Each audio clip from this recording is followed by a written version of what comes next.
Previously on the Mister. Maxim buys Alessia a bunch of clothes and she cooks some dinner, but she has a betrothed back home whom she can never ever see again. But it's alright, it's okay. She's safe in Maxim's well-funded arms. Then they have multiple rounds of for the next 20 plus pages. There's nothing witty here. I am just bone dry, tired, and frankly still too sober for this. Ooh. Alessia wakes up to day 4 of their fleeing from sex traffickerscation to the sound of Maxim chatting on his phone.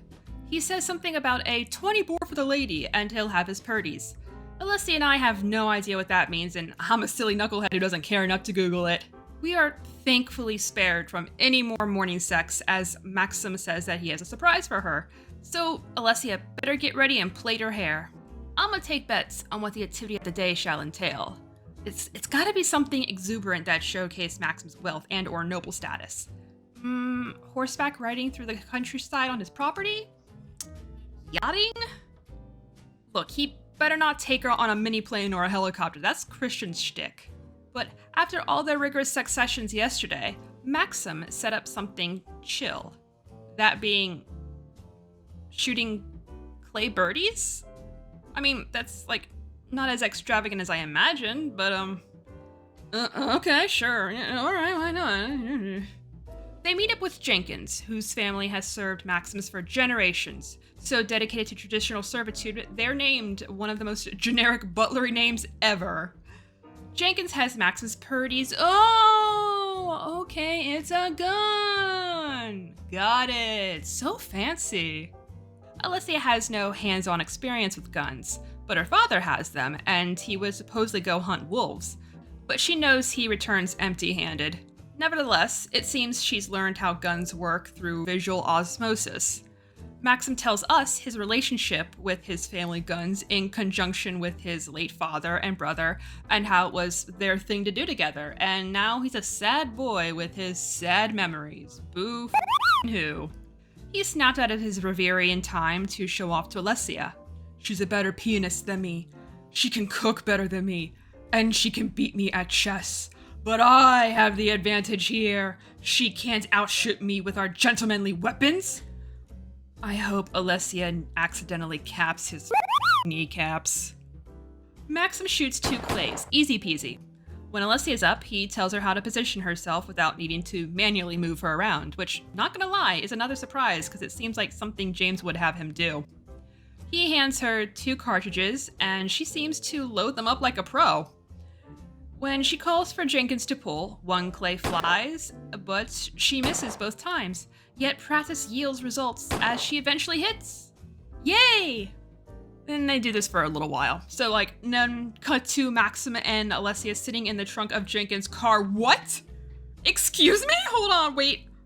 Oh wait, no. Their legs hanging over the back, sipping coffee and eating meat pastries. So they're sitting on the bed of a pickup truck? Oh, okay. All right, fine. I'll chalk that one up to British wording this time, but damn, man, that got me for a second. Hope for their sake it's not a bumpy ride, though. They had fun, though, and they'll totally return when it warms up. Now they'll go walk along the beach again and then grab lunch. Well, okay, wait, no. First, they have to have some dialogue where Jenkins has loaded up Maxim's car with things and stuff, guns included, so Maxim can clean it back in the sterile Batcave. Good day, sir. Thank you, Jenkins. Shall we go? Is it your gun? Yes. She frowns, but he says that Jenkins keeps it for him because by law, guns have to be locked up. But don't worry, there's a cabinet at the hideout. Oh. Ready? Okay, cool. But I gotta stop at the hideout before the beach to drop the gun off, and then we get lunch after our beach walk.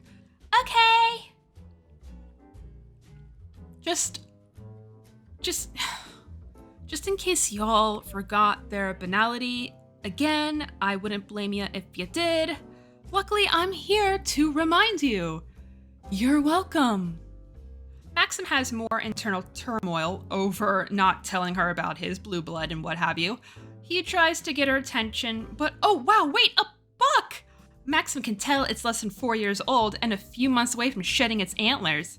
Ooh, he can DJ, photograph, know the capital of Albania, use a gun and identify the chuddy of deer by sight? A true Renaissance man indeed. The buck spooked off, and the opportunity to come clean to Alessia apparently bolts off with it. Oh well, it'll be a problem for future Maxim. Right now, he's gotta take his lady to the beach. Cut to them in bed? Wait, what? We're back home? Like, did they already do the beach and lunch, or did they blow that off when they pulled up to drop the guns off in lieu of sex? Huh? Wait, what? Alessia thanks him for the fun day, and she says she's not sore anymore, and he says, oh, baby, and swoops down on her. Wait, huh? Why is this nothing of a segment even here? Oh, wait, no, wait, now we're cutting to after midnight, and Maxim's watching Alessia sleep again? Oh my god, hold on. What chapter am I on? Didn't I already read this exact scenario already? Oh my god. He's still worrying about his identity and Alessia's reticence to accept gifts even though she has nothing? Oh my god, hell, girl. I read the same song and dance a few times in each of the previous parts. I get the picture. Is this the extent of these characters' thought processes? God damn. Then Maxim's like, Alessia said I have no rivals, so that means she cares for me, right? Man, I wish she'd just tell me. It'd make everything much easier. Oh, so they're playing confession chicken. Girl, no. You will never be Kaguya-sama Love is War. Stop this nonsense. She's talented, bright and brave and eager. I smile thinking about her carnal appreciation. Yes, eager. Girl, no! Who is this 1817 Regency lordling? Carnal appreciation. This loser dork is so unserious. Oh,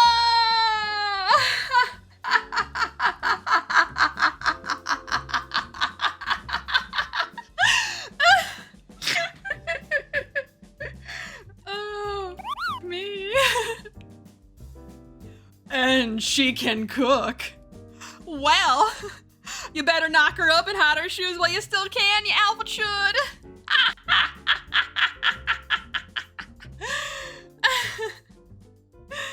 The next morning, Maxim wakes up to the pings of his ringing phone.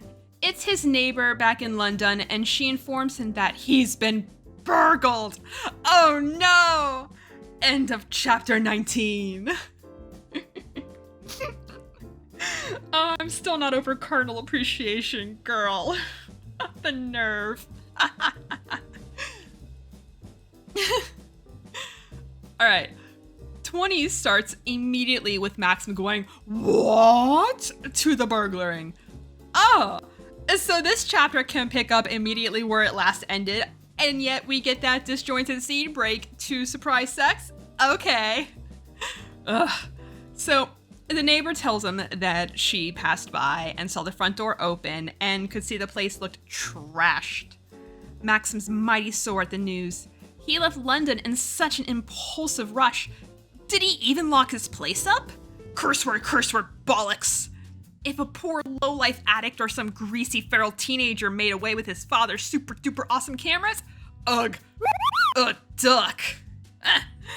Oh, you unserious little loser, man.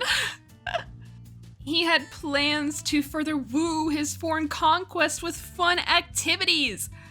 But first, he's gonna have to FaceTime Oliver to have him physically assess the damage. He doesn't want to FaceTime him over his own phone, but through an iMac at another house of his for, I don't know, a better resolution or something, a bigger screen, a reason to get Maxim out of the hideout and leave Alessia alone for some nefarious purpose? Who can say? Oh, subtlety, thy name is E.L. James. Alessia watches him go, and she worries about the problems she's kept pushing aside for future Alessia to deal with, which, like, yeah, that's relatable, sis. I feel you there. Maxim takes winding roads to his great house. When he catches sight of the estate, he dumps some brilliant backstory on the place. I say brilliant because when you contrast it with the I spent 5 minutes on Wikipedia and this is what I yoinked from it level of research for all the Albanian facts, it's obvious that this is the side of world building that James shows clear bias to. Ahem. Let me set the mood for you. Through leafless trees, I catch sight of the house. Nestled in the wide dale slate gray and Gothic, it dominates the landscape by one of the Bronte sisters. The original house was built on the site of an old Benedictine priory, but the land and the abbey were seized by Henry VIII during the dissolution of the monasteries.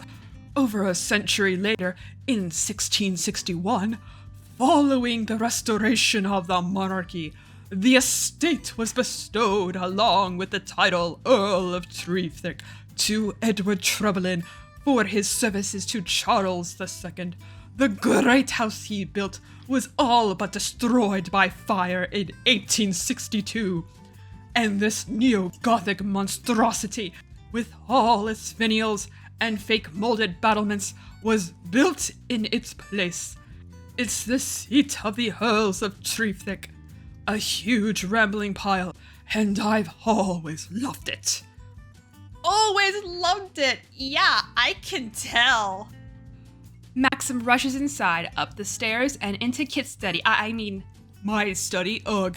Damn you, Kit. Miss you, bro. Mwah. And he boots up the iMac. Meanwhile, at the hideout, Alessia's in the shower. She's a tad anxious being alone as she's become accustomed to his prevailing presence the past few days. Accustomed to his touch. Now if only she could work up the courage to touch him. Anyway, back with Maxim. Through the FaceTime tour, he could see that all the material possessions he cares about have been left untouched.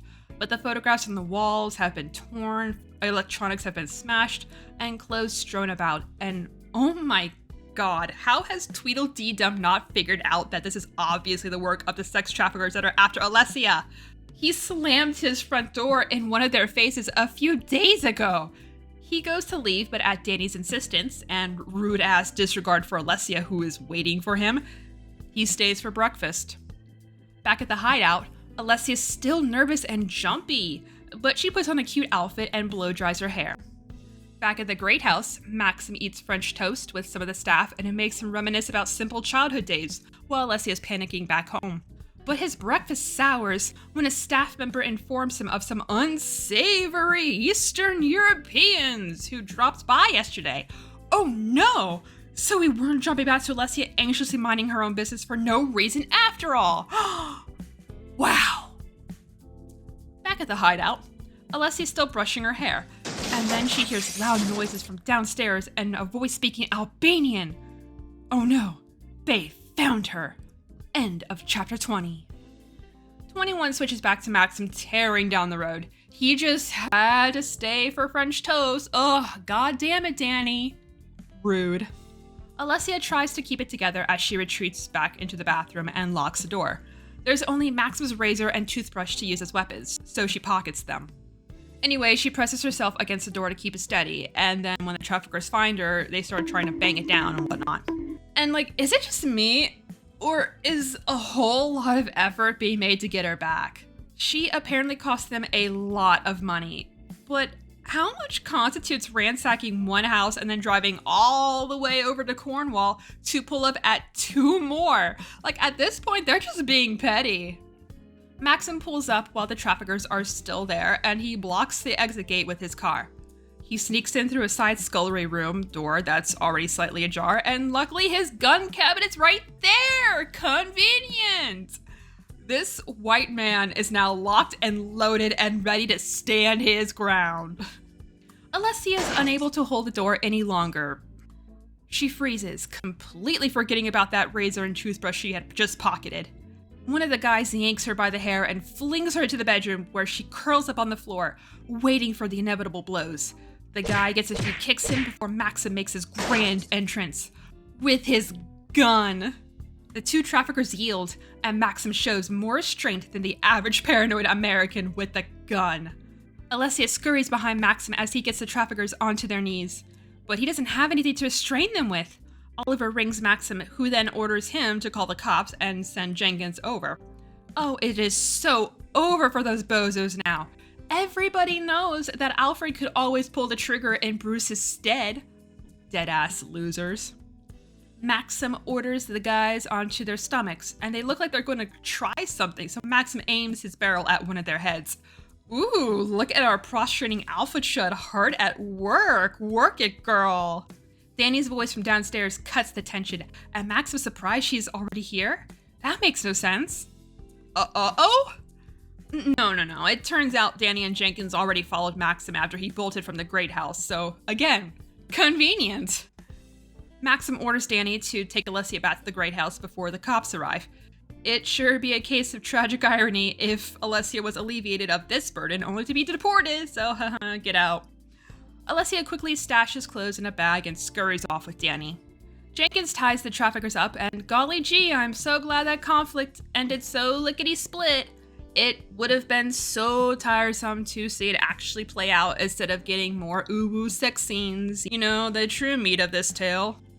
Maxim and Jenkins get in a few kicks of their own, and Maxim gets his final gloating words to prove to us what a badass he is. Ooh, he slammed one of their faces to the ground for a good measure. Ooh, still more restraint than... Danny pulls out to the Great House. Alessia follows her inside and to a bathroom to clean up. Danny also slips and refers to Maxim as his lordship, but Alessia just silently question marks it. Meanwhile, the coppers interview Maxim and Jenkins, and to plant the seeds for his marital fraud, he states on the record that Alessia is his fiancée. I'd take umbrage, but we all know she'll say yes when he does propose to her properly, so this is nothing of a conflict from the get-go. After a good soak, Danny helps Alessia out of the bath, drops another his lordship, and Alessia verbalizes her question mark this time. And Danny's like, did you know? Maxim's the Earl around these parts. End of chapter 21. Dun dun dun! I find it pretty funny that Maxim has his beans spilled for him when Alessia has been forthright on her own. But you'll never find James have Alessia say, and you are going to tell me this when? At least something happened in one chapter, if only to be tied up some pages later. I mean, James never excelled in prolonged conflict anyway, so you can bet this little cliffhanger will be neatly tied up in the next video. Another part down, 4 more to go. We still got no time to waste. Boop-a-doop-doop-doop-doop, shloop-a-doop-bop-a-doop-bop-bop. Boop.